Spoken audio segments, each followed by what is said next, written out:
नमस्कार आप सभी लोगों को। मैं प्रमोद कौशल, आप सभी का वेलकम है, स्वागत है हमारे YouTube चैनल जीएस ज्ञान पर। ठीक है, आइए बात करते हैं पॉलिटी राज व्यवस्था के एक पॉइंट की, जो पॉइंट है सुप्रीम कोर्ट, हाई कोर्ट और डिस्ट्रिक्ट कोर्ट। ठीक है, सर्वोच्च न्यायालय या उच्चतम न्यायालय, ठीक है, उच्च न्यायालय, ठीक है, और जिला न्यायालय इन्हीं की बात करते हैं।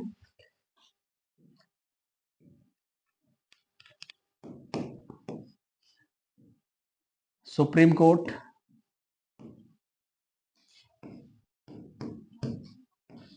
हाई कोर्ट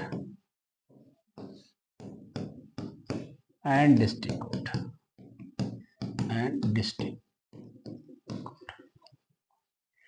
तीन प्रकार की कोर्ट की बात है ना। अब अगर हम देखें तो ये यूनियन का हिस्सा है और ये दोनों स्टेट के हिस्से हैं। ठीक, बहुत स्पेशल तरीके से ना, यानी सीधी सी बात है, ये सुप्रीम कोर्ट जो है ये संविधान के पार्ट 5 में है और ये दोनों संविधान के पार्ट 6 में है। यहां पर हम लोग 124 से लेकर के 147 आर्टिकल पढ़ते हैं।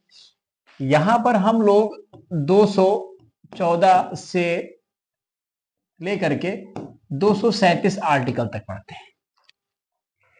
इस तरीके की व्यवस्था है, इसमें कुछ आर्टिकल ज्यादा काम के नहीं रहते हैं। अब जैसे क्वेश्चन एग्जाम में कैसे कैसे बनते तो अक्सर ही हैं। अभी यूपी मतलब एसआई में केवीएस, एनवीएस, लेखपाल, पता नहीं कौन सा क्वेश्चन छोटा बड़ा करके कैसे पूछ लें, तो उसके लिए आपकी नॉलेज अच्छी होना जरूरी है। पढ़ना, देखिए रिवीजन बहुत करिए, रिवीजन ना करना सबसे बड़ी प्रॉब्लम है। अब मान लीजिए आपने दिन में 100 क्वेश्चन पढ़ डाले, लेकिन 100 क्वेश्चन का एक बार रिवीजन नहीं किया तो वो चीजें क्या करेंगी, आपको आपस में बहुत डिस्टर्ब करेंगी ये बात हो गई। अब अगर सुप्रीम कोर्ट की बात करें तो सुप्रीम कोर्ट का जो गठन है वो आर्टिकल 124 में है।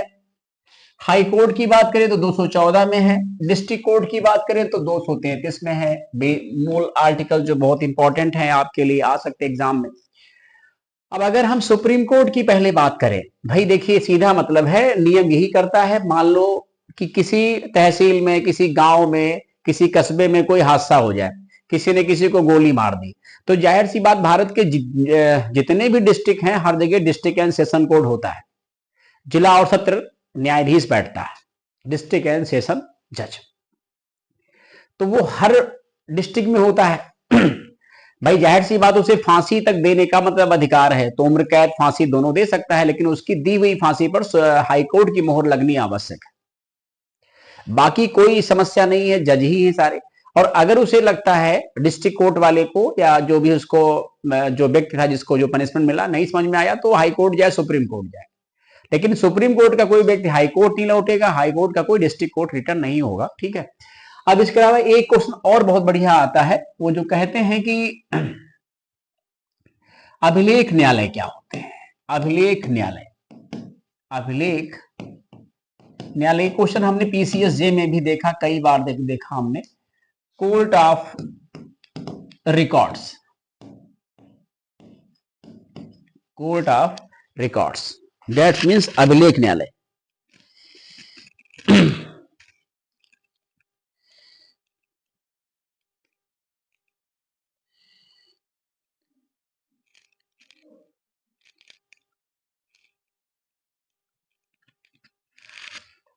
ठीक, आर्टिकल 129 और आर्टिकल 215। ठीक है, सुप्रीम कोर्ट के ज्यादा इंपॉर्टेंट है सुप्रीम कोर्ट का कि आर्टिकल 129 क्या है, कोर्ट्स ऑफ रिकॉर्ड्स, अभिलेख न्यायालय। मतलब कहने का यह है कि जो भी सुप्रीम कोर्ट के निर्णय होते हैं वो उच्च न्यायालय, डिस्ट्रिक्ट कोर्ट पर लागू होते हैं, या कोई भी वैसा सेम पैटर्न, सेम मुकदमा आता है तो हाई कोर्ट और डिस्ट्रिक्ट कोर्ट सुप्रीम कोर्ट की दलील देते हुए निर्णय दे सकते हैं तो मतलब कहने का अपने यहां अभिलेख न्यायालय फिर कौन कौन हुए, अभिलेख न्यायालय सुप्रीम कोर्ट हुए और हाई कोर्ट हुए। डिस्ट्रिक्ट कोर्ट कोई भी अभिलेख न्यायालय नहीं है, क्योंकि इसके नीचे कोई न्यायालय नहीं है, होता तो ये भी अभिलेख न्यायालय होता, कोर्ट ऑफ रिकॉर्ड्स। तो ध्यान रखेंगे, supreme court, high court is a court of records. इनके निर्णय जो है एक प्रकार से रिकॉर्ड्स होते हैं जो दूसरी न्यायपालिका के लिए भी लागू होते हैं। ठीक है, या उन्हीं के आधार पर वो निर्णय दे सकते हैं। सुप्रीम कोर्ट ने फला बना फला केस में ये कहा था, हाई कोर्ट ने फला बनाम फला केस में ये कहा था, तो उसी आधार पे हमने भी अपना निर्णय दे दिया। ये बात समझ में आनी चाहिए ना।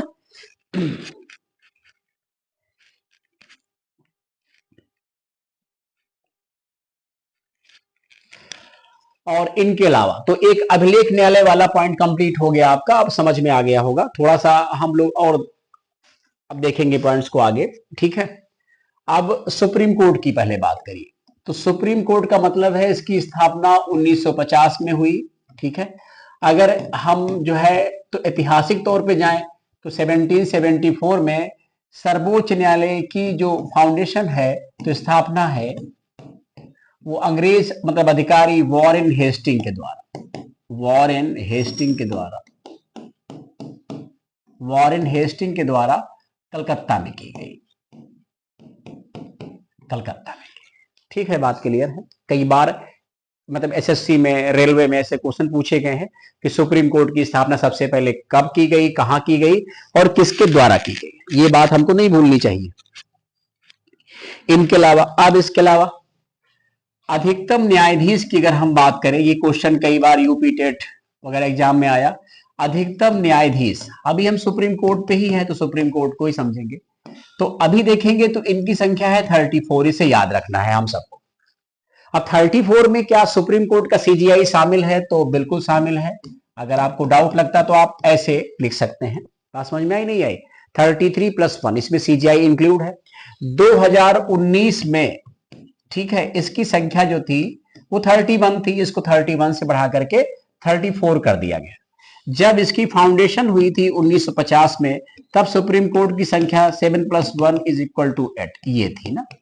ये हमने सबसे पहले लिखा जब भारत में सर्वोच्च न्यायालय की स्थापना की गई हमारे यहाँ 28 जनवरी 1950।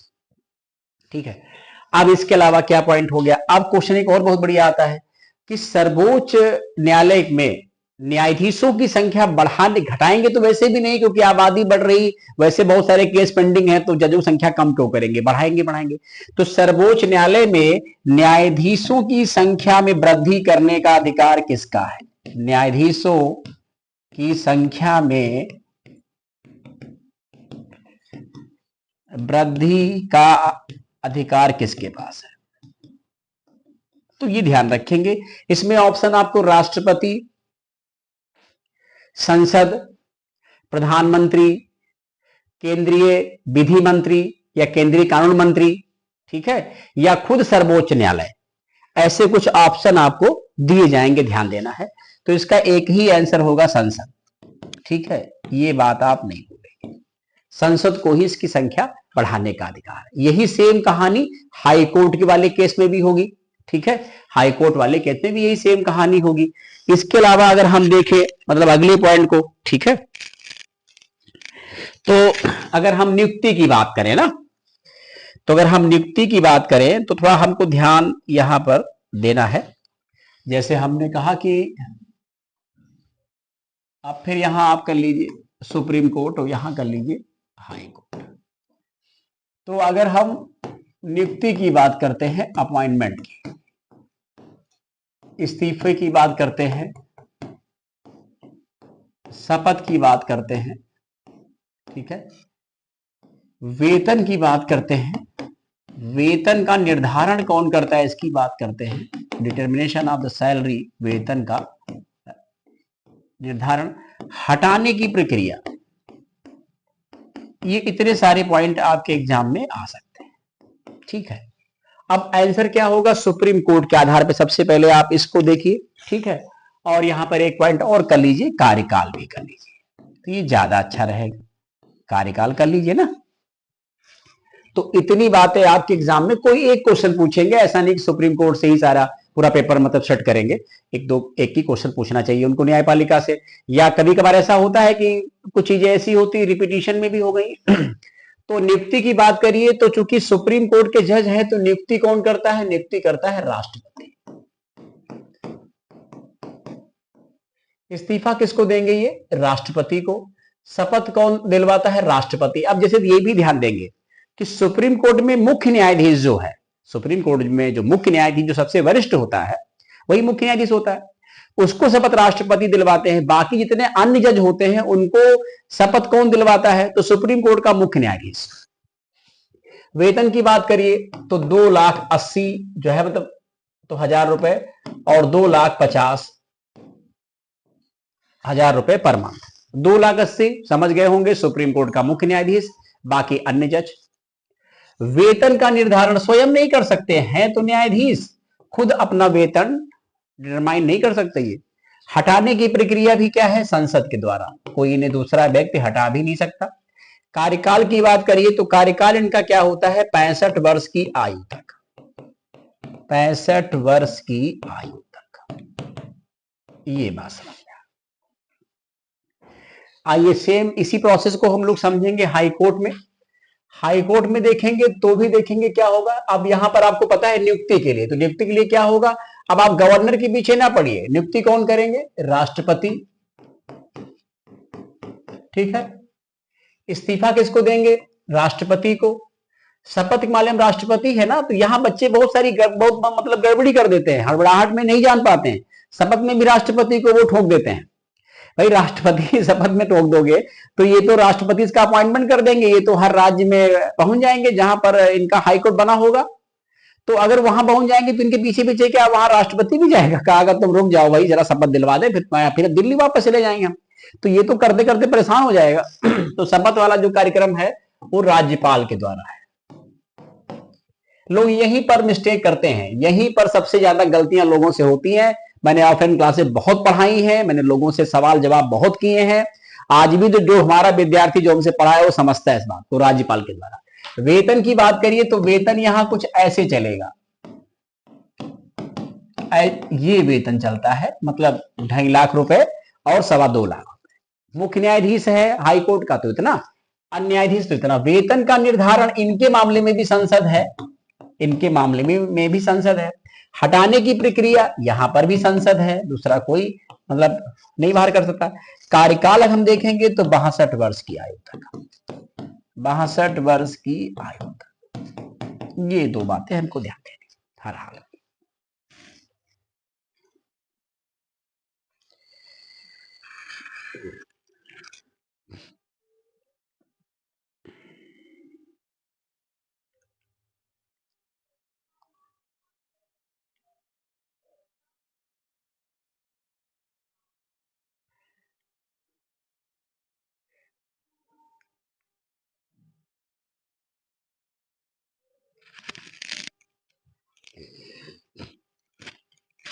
अब आते हैं जरा हाई कोर्ट की तरफ ना। सुप्रीम कोर्ट के बाद हम लोग आते हैं हाई कोर्ट की तरफ, उच्च न्यायालय। बाकी आप लोग इतना तो जानते ही हैं, बहुत छोटी सी बात पूछ रहे हैं कि सुप्रीम कोर्ट का पहला मुख्य न्यायाधीश कौन था? तो H.J. कानिया। कभी कभी क्वेश्चन ऐसे भी आ जाते हैं, वैसे ज्यादातर लोगों को पता रहता है बच्चा, फिर भी मान लो एक इंसान ही है कहीं कोई मिस्टेक ना हो। सुप्रीम कोर्ट में कभी कोई महिला मुख्य न्यायाधीश नहीं रही, प्रथम महिला न्यायाधीश रही हैं, ठीक है, एम फातिमा बीवी जी, जो नहीं रही अब। अभी तक कोई सुप्रीम कोर्ट में महिला नहीं रही चीफ जस्टिस। उम्मीद है बीवी नाग रत्ना की 27 में बनने की, अगर सब कुछ सही रहा तो बाकी फिर बात की। उच्च न्यायालय की बात करिए तो उच्च न्यायालय की जब गठन की बात आई तो एक भारतीय उच्च न्यायालय अधिनियम बनाया गया, इंडियन हाई कोर्ट एक्ट। भारतीय उच्च न्यायालय अधिनियम जब टप करते हैं तो ऐसे क्वेश्चन पूछते हैं वो लोग। 1861 लॉर्ड कैनिंग के समय पर, लॉर्ड कैनिंग उसमें भारत में वायसराय थे, लॉर्ड कैनिंग के समय पर, ठीक, वायसराय। और 1862 में 3 उच्च न्यायालय खोले गए, ठीक है, यानी कलकत्ता, बंबई और मद्रास, ये 3 मतलब उच्च न्यायालय खोले गए।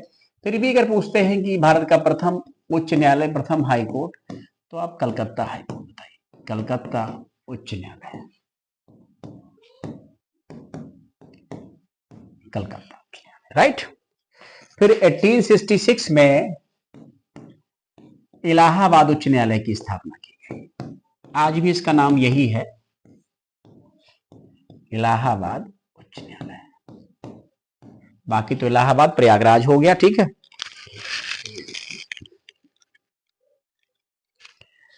ये भारत का तो है ही है, ये एशिया का सबसे बड़ा उच्च न्यायालय, एक एग्जाम में क्वेश्चन आया, एशिया का सबसे बड़ा उच्च न्यायालय, सबसे बड़ा उच्च न्यायालय किसके आधार पर? ठीक है, न्यायाधीश की संख्या के आधार, न्यायाधीश की संख्या के आधार, और संख्या कितनी मैक्सिमम है? 160। ये भी क्वेश्चन पूछा गया है। ये अधिकतम अप्रूव्ड संख्या है 160, जरूरी नहीं कि 160 हमेशा रहे हो, कभी 112, कभी 107, कभी 102, हमें नहीं लगा कभी 100 120 से ऊपर गए होंगे। ठीक है, तो ये एक बात हो गई ना। अब ये सबसे बड़ा हो गया, यूपी का है ये, मतलब इलाहाबाद, और इसकी एक बेंच भी है जो लखनऊ में है, या खंडपीठ कह सकते हो आप। ठीक है, एक बात हो गई, ये आप लोग पढ़ लीजिएगा। अब एक क्वेश्चन और आता है जो बड़ा इंपॉर्टेंट है कि भारत में उच्च न्यायालय कितने हैं? ये बहुत पूछा जाता है, भारत में उच्च न्यायालय कितने है? तो बड़ा हल्का क्वेश्चन, बट कभी कभी ना पता हो तो ये भारी पड़ जाएगा। 25, और जो 25वां उच्च न्यायालय है ये 2019 में बनाया गया, आंध्र प्रदेश उच्च न्यायालय, आंध्र प्रदेश हाई कोर्ट। ठीक है, आंध्र प्रदेश हाई कोर्ट। इसके अलावा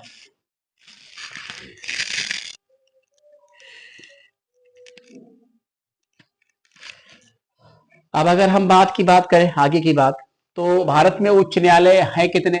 25। इनमें से दो तो चले गए यूटी में, एक Jammu and Kashmir high court, और एक चला गया Delhi high court, Delhi high court,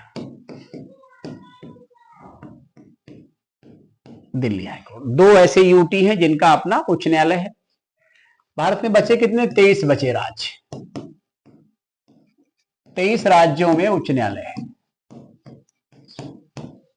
23 राज्यों में उच्च न्यायालय। फिर हो गया ना, दो तो उसमें चले गए, यानी 5 ऐसे राज्य होंगे जिनका अपना उच्च न्यायालय नहीं होगा। ठीक है, 5 ऐसे उच्च न्यायालय। तो अब कौन कौन हो जाएंगे? जैसे गोवा हो गया, मिजोरम हो गया, अरुणाचल प्रदेश हो गया,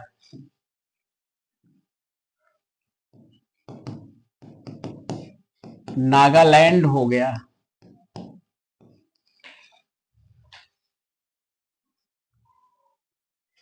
ठीक है, नागालैंड हो गया ना, नागालैंड, गोवा, मिजोरम, और मतलब अरुणाचल प्रदेश, और जो है तब, तो इसके अलावा नागालैंड ना, और इसमें पंजाब और हरियाणा किसी को एक को कह सकते हो ना, मतलब कहने की है, क्योंकि बाकी तो 4 राज्य इंडिपेंडेंट हैं, बिल्कुल अपने आप में किसी पे निर्भर नहीं है। ठीक है, और ये दो का केस थोड़ा सा अलग है ना, तो ये भी हम लोग ध्यान रखेंगे। ठीक है, ये बात, गोवा, मिजोरम, अरुणाचल प्रदेश, नागालैंड, यानी ये किसी के हाई कोर्ट के अंतर्गत आते हैं। ठीक है, अभी गोवा किस में आएगा, मिजोरम कहां जाएगा, अरुणाचल कहां जाएगा, नागालैंड कहां जाएगा, और पंजाब हरियाणा का साझा है, कॉमन हाई कोर्ट है, आर्टिकल 231 के तहत। ठीक है, हमारे यहाँ कॉमन हाई कोर्ट का भी प्राविधान है, जैसा कि एक ही एग्जाम्पल है पंजाब हरियाणा हाई कोर्ट। तो ध्यान रखेंगे 4 राज्यों में अपने उच्च न्यायालय नहीं है, यूटी में 8 यूटी है, जिनमें से 2 यूटी में ही मतलब उच्च न्यायालय है, 6 यूटी में उच्च न्यायालय नहीं है। तो कई बार ये क्वेश्चन पूछा जाता है कि कौन सा क्षेत्र किस उच्च न्यायालय के अंतर्गत आएगा, ये ध्यान देना है। और सबसे ज्यादा बेंच वाला मतलब उच्च न्यायालय कौन है? ठीक है, सबसे ज्यादा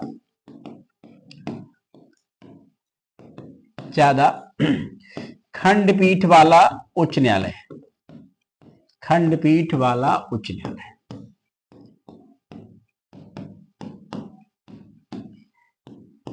गुवाहाटी उच्च न्यायालय, गुवाहाटी हाई कोर्ट। राइट, ये बात ध्यान रखें, सबसे ज्यादा खंडपीठ वाला यही है, गुवाहाटी उच्च न्यायालय।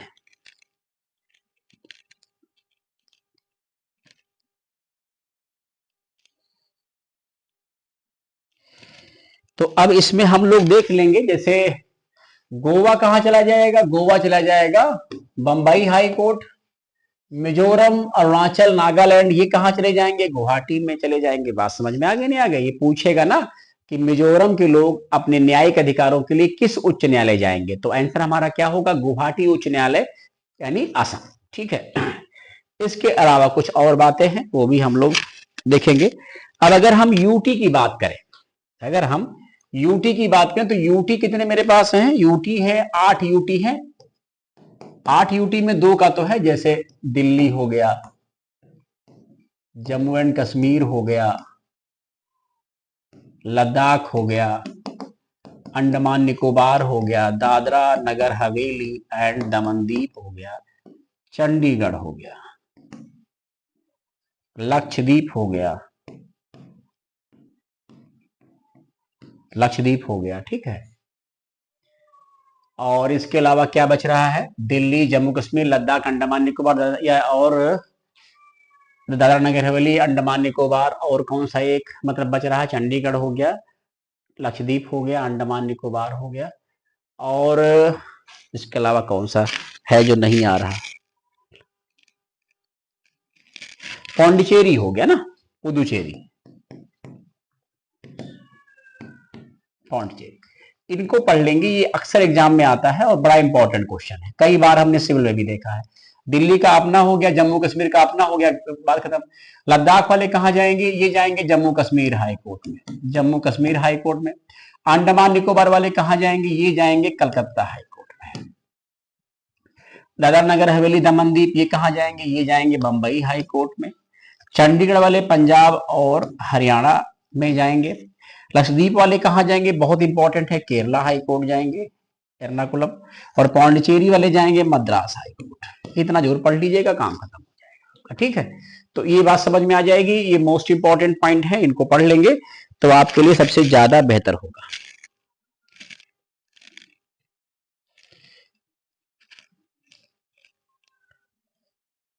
और उच्च न्यायालय की बात करिए तो उच्च न्यायालय में भी न्यायाधीशों की संख्या बढ़ाने का अधिकार किसको है? संसद को। उच्च न्यायालय में न्यायाधीशों की संख्या बढ़ाने का अधिकार संसद को है, बढ़ाने का अधिकार संसद को। ये हो गया, ये आपका पार्लियामेंट हो गया, संसद हो गया। अब इसके बाद की कहानी क्या है? ठीक है, अब अगर हम मतलब योग्यता की बात करें, देखिए दोनों में अगर हम क्वालिफिकेशन की बात करें, हम सुप्रीम कोर्ट, हाई कोर्ट और डिस्ट्रिक्ट कोर्ट, ठीक है। तो सबका आपको कार्यकाल पता ही है, ये 65 वर्ष, ये 62 वर्ष, ये 60 वर्ष, ठीक है। डिस्ट्रिक्ट कोर्ट है, इनका अपॉइंटमेंट जो होगा वो राज्यपाल के द्वारा होता है, ठीक है। चलिए, अब इसमें क्या है कि जो क्वालिफिकेशन है वो सॉरी जो है, जो मतलब योग्यता है 5/10, 10/10 और 0/7। मतलब कहने क्या है? 5 वर्ष किसी भी हाई कोर्ट में न्यायाधीश रहा हो, 10 वर्ष तो वकालत करने का अनुभव हो, 10 वर्ष न्यायिक अधिकारी के पद पे रहा हो, या फिर 10 वर्ष तो वो जो है वकील रहा, कोई भी हो। इसमें न्यायाधीश का मतलब ही नहीं है, तो पीसीएस जे सब ज्यादातर भर्ती होते हैं पीसीएस जे के थ्रू। इसमें जो है जो होगा वो 7 वर्ष का, मतलब उसके पास प्रैक्टिस करने का अनुभव होगी, कम से कम हो, राज्यपाल की नजर में कानून का ज्ञाता भी हो, वो जानकार हो। तो इस आधार पे क्या होगा, ये मामला बन जाएगा ना। अब एक उसमें जो है डिस्ट्रिक्ट कोर्ट में है आर्टिकल 233, तो इनकी नियुक्ति कौन करता है? राज्यपाल। और मतलब सलाह किसकी होती है? हाई कोर्ट की सलाह होती है, ठीक है। इनका राष्ट्रपति से कोई लेना देना नहीं होता है, ये ध्यान रखेंगे। तो ये बहुत कम समय लेते हुए, ज्यादा समय नहीं आपका लिया, 20 मिनट 22 मिनट 25 मिनट में, ये आप इतना कम समय में हो सकता था। Supreme court, high court, district court, उतना मैंने समझाया।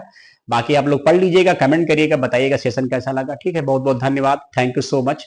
और अभी हम 9:30 पे एक लाइव क्लास भी लेंगे, ठीक है। मतलब क्लासें मिल रही होती हो, मतलब जुड़ तो रहे हैं आप सभी लोग, धीरे धीरे और थोड़ा कोशिश करिए, ट्राई करिए, इससे और काम आगे बढ़ जाए, ठीक है। Thank you so much.